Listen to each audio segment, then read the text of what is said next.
What happens when an $8 million bank card ends up with a poor girl in ragged clothes? Inside the grand marble lobby of Chicago's Beacon Trust, Maya Jenkins is shaking. Manager Carlton Vance, wearing an expensive Tom Ford suit, laughs right in her face. He calls the police to throw her out. Deep bias about her skin color and poverty has blinded the manager. Maya only wants to keep her promise to her late mother and save the art center for poor kids. To do that, she must face harsh legal rules, a mocking crowd, and police handcuffs. Will the old sketchpad in her hand hold the key to help from a powerful force? Who is the real owner of this place? The old radiator in the South Chicago Art Center rattled every few minutes. It made a small clanking sound, like a spoon tapping a metal cup. The smell of cheap acrylic paint filled the air. It mixed with the damp smell of old pine wood. 12-year-old Maya Jenkins knelt on the cold floor. She rinsed paintbrushes in a bucket of gray water. Her hands were red and cracked from the cold. She did not complain. She never did. 6 small children sat around her on plastic chairs. Their coats stayed zipped up, even indoors. The building had no real heat. The windows had cracked glass, patched with gray tape. Maya poured a little water into the paint jars. This made the paint last longer. It had to last through winter. On the wall behind her hung a faded portrait. It showed a young woman with warm brown eyes and a gentle smile. That was Simone Jenkins, Maya's mother. She had painted it herself 3 years before she died. Maya looked at the portrait every few minutes. It was a habit now, a quiet promise passed between 2 sets of eyes, one living, one painted. "Miss Maya, my brush broke," said a small boy named Tyler. He held up 2 pieces of a paintbrush. "That's okay," Maya said softly. "We can share mine today." She never raised her voice. She never rushed the children. Her voice stayed calm, even when her stomach growled from hunger. She had skipped breakfast again to save money for brushes. Her sneakers had holes at the toes. Melted snow had soaked through hours ago. Her feet felt like blocks of ice inside wet cotton socks. Still, she smiled at the children. She wanted this place to feel warm, even if the building was not. Outside, the wind rattled the loose gutter on the roof. It made a thin, whistling sound over and over. Snow piled against the bottom of the door in a small gray drift. Maya had stuffed an old towel there last week, but it barely helped. A single space heater sat in the corner, glowing orange. It only warmed a small circle around itself. Past that circle, the air still bit at bare skin. The children kept their mittens on while they painted. This art center was the only bright spot on a gray, forgotten block. Rent had gone unpaid for months. Maya used every dollar, from small donations to buy paint and paper. She had promised her mother she would never let this place close. Every morning before the children arrived, Maya swept the floor with an old broom missing half its bristles. She wiped down the tables with a rag that had once been a bath towel. She did this quietly, without complaint, the way she did everything. She kept a small tin box under a loose floorboard near the door. Inside it, she saved every extra dollar, from small donations, coin by coin. It rarely held more than $40 at a time. Once, a kind neighbor dropped off a bag of old winter coats for the children. Maya sorted through them late at night, matching sizes to small bodies she knew by heart. She kept nothing extra for herself. Some nights, after the children went home, Maya sat alone under the portrait of her mother. She talked to it quietly, the way some people talk to an old friend. She never expected an answer. She just needed the words to leave her chest. "I'm trying, Mom," she would whisper. "I'm trying really hard. Art gives kids somewhere safe to dream," her mother used to say. Never let that door close, Maya. Not ever. Maya believed those words the way some people believe in prayer. She did not know that her whole world was about to crack open, like ice under too much weight. Outside, a delivery truck rumbled past, splashing gray slush against the curb. A church bell rang somewhere in the distance, marking noon. None of these small sounds meant anything unusual yet. Maya wiped her hands on her jeans and stood up from the floor. She stretched her aching back and glanced once more at her mother's portrait.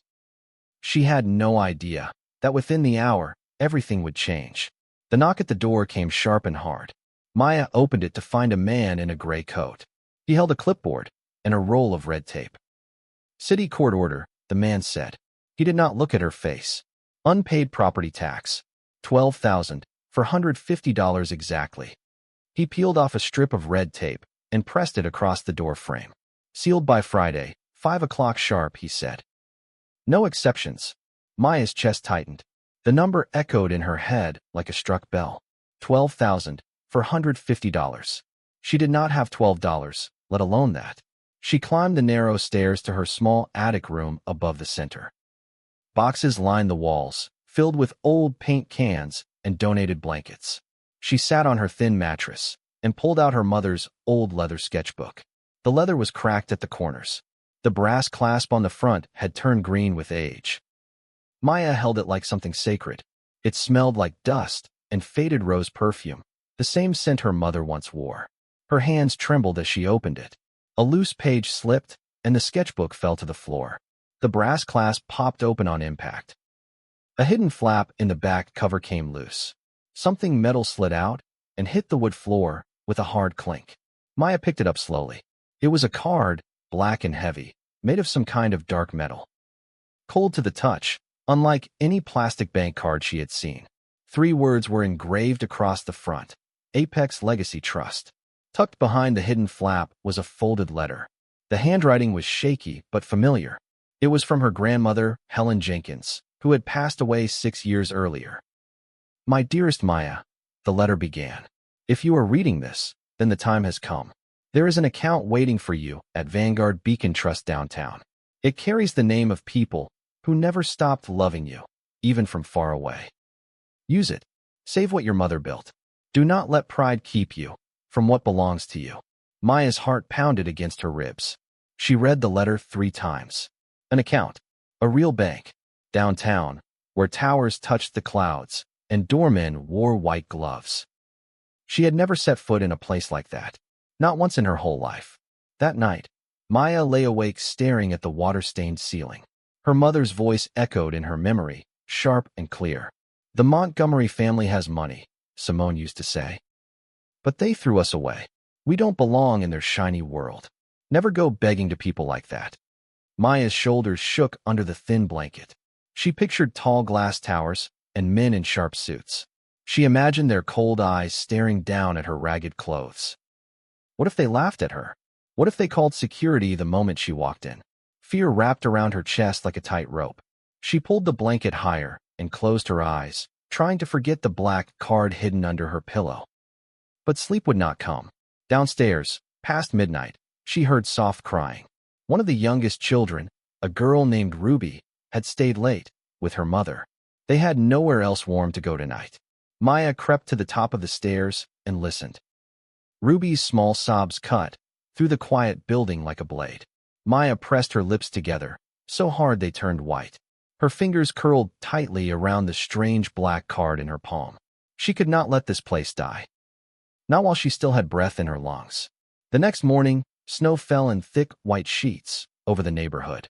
Maya wrapped her mother's old sketchbook in a plastic bag to keep it dry. She tucked the black card deep inside her coat pocket. Her legs felt weak walking toward the train station. Every step crunched through fresh snow. Her worn sneakers soaked through within minutes. She had to try. For Ruby. For Tyler. For every child who needed a warm room and a paintbrush. She had to try, even if her whole body screamed to turn back. Before she left, she checked on the art center one last time. Ruby and her mother had left before dawn, walking to a shelter 2 blocks away. The room felt emptier without their voices. Maya locked the front door with a small brass key. She pressed her palm flat against the cold wood, just for a second. Then she turned and walked into the storm. The wind cut straight through her thin coat. Snowflakes stuck to her eyelashes and melted down her cheeks. She did not know exactly what waited for her downtown. She only knew she could not stand still. 1 block became 2. 2 blocks became 5. By the time she reached the subway entrance, her toes had gone completely numb inside her broken sneakers. A man in a heavy coat rushed past her without looking down. A woman pulled her small dog away from the falling snow. Nobody on the street seemed to notice the girl clutching a plastic bag to her chest. Maya stopped for a second under a bus shelter to catch her breath. Steam rose from a food cart nearby, carrying the smell of roasted chestnuts. Her stomach growled, but she had no money left for food. She pressed her hand against her coat pocket, feeling the hard edge of the black card underneath the fabric. It felt strange, holding something worth more than she could imagine, while her own stomach stayed empty. At the entrance to the subway station, an old security guard leaned against the wall. His name tag read Marcus. He watched Maya shiver in the cold, her lips turning a pale shade of blue. "You look half-frozen, little one," Marcus said. His voice was rough, but kind, like sandpaper wrapped in wool. He reached into his lunch bag and broke his hot dog sandwich in half. He handed one piece to Maya, along with a faded green knit cap. "Eat something warm," he said. "Then tell me where you're headed on a day like this." Maya's hands shook as she took the food. She told him, in a quiet voice, about the letter and the strange black card. She told him about the art center and the red tape on the door. Marcus listened without interrupting. When she finished, he looked down at the sketchbook peeking from her plastic bag. "Your mother's art was the soul of this whole block," he said slowly. "You're carrying that soul into battle today. Don't you dare bow your head to anybody." Maya blinked hard, holding back tears. She remembered her mother's other saying, the one she had almost forgotten. "Never lower your head in places that pretend you don't exist." Maya straightened her back. She thanked Marcus and stepped onto the train platform. The doors opened with a hiss, and she stepped inside, heading toward the towers of downtown Chicago. The subway train rattled and screeched through dark tunnels. It smelled like diesel oil and wet metal. Maya gripped a steel pole, her knuckles turning pale. When the train reached her stop, she climbed 23 concrete steps into blinding white daylight. Thick snow swirled around Michigan Avenue, sticking to her old denim jacket. Ahead of her stood the Vanguard Beacon Trust building. Glass windows stretched 51 stories into the gray sky. Golden letters gleamed above heavy bronze doors. Maya's stomach twisted into knots. She pushed against the heavy revolving door. It swung slowly, spinning her into a different world entirely. Inside, white marble floors stretched out like a frozen lake. Her cracked sneakers left small wet footprints across the polished stone. The smell of sandalwood and expensive floor wax hit her all at once. Soft classical music played from hidden speakers. Wealthy clients in fur coats glanced up from their phones. Their eyes moved over her ragged jacket, then quickly looked away. A few tellers behind the counter paused mid-sentence. Their eyes followed the small girl crossing the lobby. Whispers rippled through the room like wind through dry leaves. Maya kept walking. Her chin stayed up, just like Marcus had told her. Her heart hammered, so hard she could feel it in her throat. A chandelier the size of a small car hung from the ceiling above her. It threw tiny sparks of light across the walls. Somewhere behind the counter, a fax machine hummed quietly, printing out numbers that meant nothing to her. Maya's reflection stared back at her from the polished floor. She barely recognized the small, damp figure looking up at her. For a moment, she almost turned around and walked back out into the snow. Then she thought of Ruby's cold hands. She thought of Tyler's broken paintbrush. She kept walking. A woman in a long fur coat glanced at Maya's soaked sneakers and stepped a little further away. A man near the waiting area lowered his newspaper just enough to stare, then raised it again, without a word. Maya felt every eye in the room, even the ones that pretended not to look. She kept her shoulders straight, the way Marcus had shown her, without even meaning to. She reached the front counter and placed both trembling hands on the cold marble surface. A man stepped out from a glass office marked VIP services. His leather Oxford shoes clicked sharply against the floor with every step. His navy Tom Ford suit fit him perfectly, tailored to the inch. This was Carlton Vance, senior branch manager. His eyes narrowed the moment he saw Maya's damp sneakers on his clean marble floor. "Excuse me," he said, his voice dripping with false politeness. "This section is for private clients only. Do you have a membership card?" Maya reached into her coat and pulled out the heavy black card. Carlton's eyebrows shot up for half a second before his face hardened again.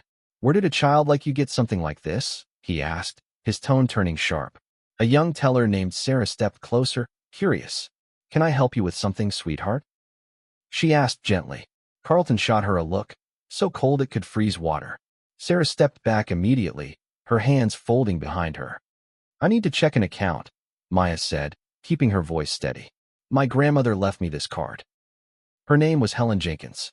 Carlton's lips curled into a thin, mocking smile. He glanced around at the watching clients, playing to his audience. Follow me, he said. Let's sort this out somewhere more private. Something about his smile made Maya's stomach drop. But she had come too far to turn back now. Behind Carlton, two other clients whispered to each other, not bothering to lower their voices. One woman in a fur coat laughed softly and shook her head. Maya heard every word, even the ones meant to sting. She kept her chin up anyway, just like Marcus had told her. Her legs still shook underneath her, but her face stayed calm. She followed Carlton down the narrow hallway, gripping the black card tightly in one fist. What waited for her in that small room would test every bit of courage she had left. The hallway smelled like fresh carpet cleaner and old coffee. Framed photos of smiling executives lined the walls, each one shaking hands with someone important. Maya's wet footprints marked the pale gray carpet the whole way down. Carlton did not slow down to check if she was keeping up.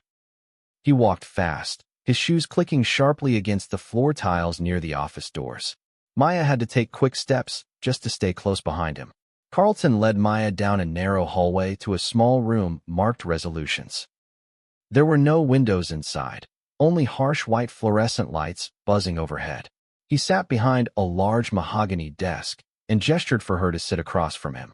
The central air conditioning hummed low and cold, like a machine breathing in the dark. Now, Carlton said, leaning forward. He tapped an expensive pen against the desk. Tell me the truth. Where did you steal this card? I didn't steal it, Maya said. Her voice barely shook. It was hidden in my mother's sketchbook. My grandmother left a letter with it. Carlton laughed, a short, sharp sound with no warmth in it. A letter. How convenient. He picked up the black card and turned it over in his fingers like a piece of trash. Cards like this belong to real clients, not children who wander in from the street. Maya's hands gripped the edges of her chair. Her knuckles turned pale white from the pressure. Cold sweat ran down her back, but her eyes did not look away. The clock on the wall ticked loudly in the silence. Each second felt heavier than the last. Carlton leaned back in his chair, studying her like she was a puzzle he had already solved. Kids like you always have a story, he said, almost bored. A dead mother, a mystery card, a hidden letter. It's always something. Maya's throat tightened, but she forced her voice to stay steady. Maya's mind raced back to her mother's warnings. Maybe Simone had been right about this place all along. But then she thought of Ruby, sleeping in a cold shelter tonight. She thought of Tyler's broken paintbrush, waiting to be replaced. She could not walk away now, not even from a man like Carlton Vance. Please, she said quietly. I just need to know if there's really an account. Carlton stood up sharply, his chair scraping against the floor. I think it's time we call someone who can sort out little thieves like you. He pressed a button on his desk phone. Security, and someone contact Chicago PD. We have a fraud situation in Resolutions Room 2. Maya's heart dropped straight into her stomach. She thought about running. Her legs even tensed for it, ready to bolt toward the door. But something inside her held firm, something stronger than fear. She had come this far carrying her mother's promise. She would not run now, no matter how frightened she felt. The two officers stepped closer, their boots heavy against the tile floor. One of them, a shorter man, with graying hair, kept his hand resting near his belt. The other, taller and younger, watched Maya's face carefully, as if trying to read the truth there. Two police officers arrived within 11 minutes. Their radios crackled softly at their hips. Carlton stood and pointed at Maya like she was a criminal caught red-handed. This girl is trying to use a stolen high-security account card, he announced. I want her removed and questioned properly. As one officer stepped forward, Maya clutched her bag tighter. In the struggle to keep it close, Carlton grabbed for it too. The old leather sketchbook slipped free and hit the floor with a soft thud. Carlton's polished shoe came down hard on its cracked leather spine. The brass clasp snapped and bent under his heel. Something inside Maya's chest cracked open too. Her jaw clenched tight. Her chest rose and fell in quick, sharp breaths. "You don't get to touch my mother's things," she said, her voice low and shaking with fury. Carlton barely glanced down. "It's just an old notebook," he muttered. "Officers, please, take her outside." One officer, a tall man named Officer Miller, bent down to help gather the fallen items. As he lifted the sketchbook, a photograph slipped out from beneath the broken back cover. A folded birth certificate slid out right behind it. Officer Miller paused, staring at the old photograph in his hand. The photograph showed a young woman, clearly Simone Jenkins, standing beside a tall, well-dressed man. His face looked strangely familiar to anyone who had ever walked through this very lobby. Officer Miller's eyes darted from the photo to a marble bust displayed near the entrance. The resemblance was impossible to ignore. He unfolded the birth certificate next. Two names were printed clearly on the aged paper, Maya Jenkins, and, in the father's line, a name matching the very bank they now stood inside. Officer Miller had worked this neighborhood for 9 years. He had seen plenty of fake documents before, cheap forgeries with blurry ink and crooked stamps. This birth certificate looked nothing like that. The paper felt old and heavy in his hands, the kind used decades ago. The seal in the corner matched the state records he had studied during training. Something about it felt real, deeply real, in a way that made his stomach tighten. A thin line of sweat formed on Officer Miller's forehead.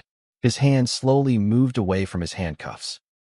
"Sir," he said carefully to Carlton, "I think we need to slow down here."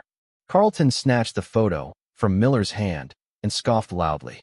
"That's obviously fake. Some cheap photo trick. This girl clearly forged it to scam her way into money." He crossed his arms, puffing his chest out with confidence. "My security cameras recorded every second of this meeting," Carlton said proudly.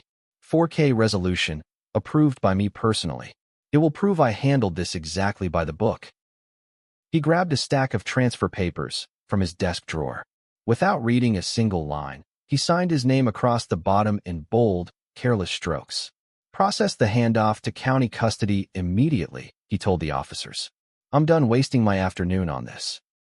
He had no idea that his signature had just sealed his own downfall. Officer Miller folded the birth certificate carefully and slipped it into a clear evidence sleeve.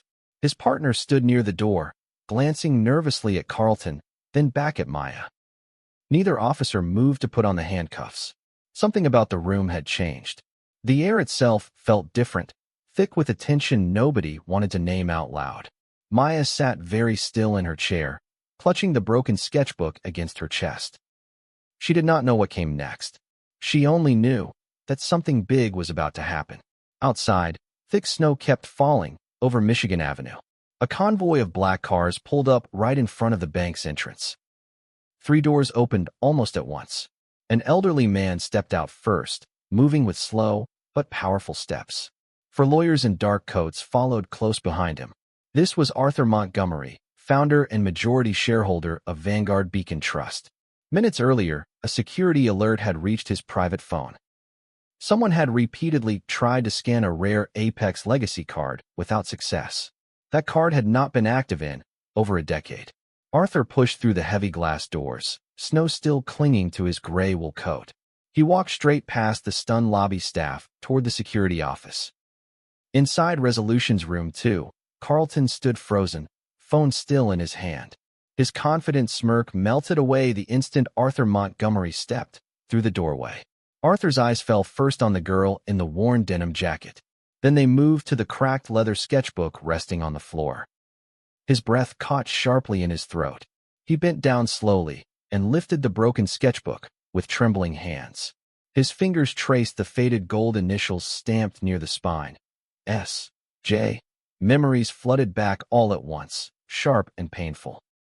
He remembered Simone as a young woman, laughing in his garden many years ago. He remembered the day she left, hurt and proud, taking nothing but a small suitcase. He had searched for her for years afterward, hiring investigators who always came back empty-handed. He had almost given up hope of ever finding her again, or the daughter she might have had. "Simone," he whispered, his voice cracking like thin ice. Carlton's face drained, from red to a pale, ashen gray. His Rolex watch tapped nervously against the edge of the desk as his hands shook. "Sir, I can explain everything," Carlton stammered, his confident tone completely gone. "This girl came in without proper identification. Arthur raised one hand, and the room fell utterly silent. Even the officers stood frozen, unsure whether to move. He knelt down in front of Maya, ignoring the cold marble beneath his tailored trousers. Tears, rare and unfamiliar, slipped down his weathered cheeks. "Your mother kept this safe," he said softly, holding the sketchbook against his chest. "I searched for you for years, Maya. I never stopped." Maya stood completely still, unsure if this moment was even real. Her whole body trembled, though not from the cold this time. "You're my grandfather?" she whispered. Arthur nodded, unable to speak for a moment. His hands trembled as he touched the cracked leather cover, tracing the initials one more time. "Your grandmother, Helen, never stopped believing you were out there," he said. "She wrote you letters every single year, even after we lost track of your mother. I kept every one of them locked in my desk, waiting." He pulled her into a tight embrace, right there on the cold marble floor of his own bank. Around them, the lobby stood frozen like a photograph. Wealthy clients stopped mid-sentence. A teller covered her mouth with both hands. Even the soft classical music seemed to fade into silence. Carlton stood alone near his desk, forgotten by everyone in the room. Arthur rose slowly to his feet, still holding Maya's small hand in his own. His voice, when it came, was calm but carried absolute authority. "Mr. Vance," he said, turning toward Carlton, "you are terminated, effective immediately." Carlton's mouth opened, but no words came out. His lawyer instincts screamed at him to argue, yet his throat had gone completely dry. One of Arthur's lawyers stepped forward, with a thin folder already prepared. "Given the documented bias and the false fraud report," the lawyer said, "his pension and benefits account, valued at $421,500.13, will be frozen pending investigation." Carlton's knees nearly buckled. Security guards, the same ones he once trusted completely, quietly escorted him toward the exit. His own signature, scrawled carelessly minutes earlier, would now be used as evidence against him. The camera system he had bragged about had captured every cruel word he said. Arthur turned back to Maya, his expression softening completely. "Let's go see what your grandmother left for you," he said gently. They walked together to a private office upstairs, away from the stairs of the lobby below. Inside the quiet office, a banking assistant typed quickly on her keyboard. Moments later, a printer whirred to life, spitting out a crisp receipt. The account name read, Apex Legacy Trust. The balance printed below stopped everyone in the room cold. $8,560,043.17. Maya stared at the number, unable to breathe for a moment. It did not feel real. None of this felt real. "This money was set aside for you the day you were born," Arthur explained softly. "Your grandmother insisted on it, long before I understood why." He signed a quick transfer order himself. Within 3 seconds, $12,450 moved directly to the city treasury. The tax debt on the art center vanished completely. "The center is safe," Arthur said, smiling for what looked like the first time in years. "And it will stay safe, forever, if you'll let me help." Maya's eyes filled with tears, but these were different from before. These tears felt warm, not heavy. "Ruby and Tyler get to keep their art class," she whispered, mostly to herself. Arthur squeezed her hand gently. "Not just this year," he said. "Every year, for as long as you want it." Word spread quickly through the neighborhood by evening. Marcus, the kind security guard from the subway station, heard the news from a passing coworker. He smiled quietly to himself, glad the little girl in the green cap had made it through safely. Sarah, the young teller, who once tried to help Maya, kept her job at the bank. She later told coworkers she was proud of that small moment of kindness, even under pressure. Back at the South Chicago Art Center, workers arrived within days to fix the broken windows. New heaters replaced the old rattling radiator. Fresh paint supplies filled the shelves, more than the children had ever seen at once. The old space heater was retired to a storage closet, replaced by a real furnace that hummed quietly instead of rattling. The cracked windows were sealed with fresh glass, letting in clean daylight instead of cold drafts. A new sign went up above the door a few weeks later. It read, "The Simone Jenkins Community Arts Center, funded permanently by the Apex Legacy Trust." Carlton Vance faced a lengthy legal investigation over his actions that day. Reports of his discriminatory treatment of poor clients surfaced from several other former visitors. His career in banking ended completely and permanently. Maya visited the center every single day after that, just like before. Only now, she arrived in warm boots and a thick winter coat, a gift from her grandfather. She still knelt beside the children to rinse paintbrushes. She still spoke softly and never rushed anyone. Money had not changed who she was inside. Tyler got a brand new set of paintbrushes, all his own, in a wooden box, with his name carved on the lid. Ruby and her mother moved into a small apartment 2 blocks from the center, paid for quietly through the trust. Marcus still worked at the subway station most mornings. Maya visited him every Friday, bringing him a warm sandwich in return for the one he once shared with her. He always laughed and waved her off, saying an old man didn't need spoiling. Sarah, the young teller, later became the manager of the very branch where Carlton once ruled. She kept a small framed photo on her desk, a picture of a girl in a denim jacket, holding a black card with both hands. On a quiet evening near the end of winter, Maya stepped outside the bank building, with Arthur beside her. Fresh snow drifted gently from a soft gray sky. She wore a warm wool coat now, draped over her old denim jacket underneath. She had refused to throw the denim away. It still smelled faintly of paint and cold train stations. Maya looked up at the tall glass towers surrounding her. They no longer felt cold or frightening. They felt, in a strange way, a little like home now. She thought of her mother's voice, still clear in her memory, after all this time. "Never lower your head in places that pretend you don't exist," Simone used to say. Maya smiled softly into the falling snow. "Mom," she whispered under her breath, "I never bowed my head." Behind her, the lights of the bank glowed warm against the darkening sky. Somewhere behind them, inside the great marble lobby, the lights still glowed golden against the falling snow. A single security camera near the ceiling kept recording, quiet and steady, just like it always had. It had once been Carlton's proudest tool, a symbol of his careful control. Now it simply watched an old man and a young girl walk out together, into the evening, hand in hand. Ahead of her, a whole new chapter waited quietly to begin. End.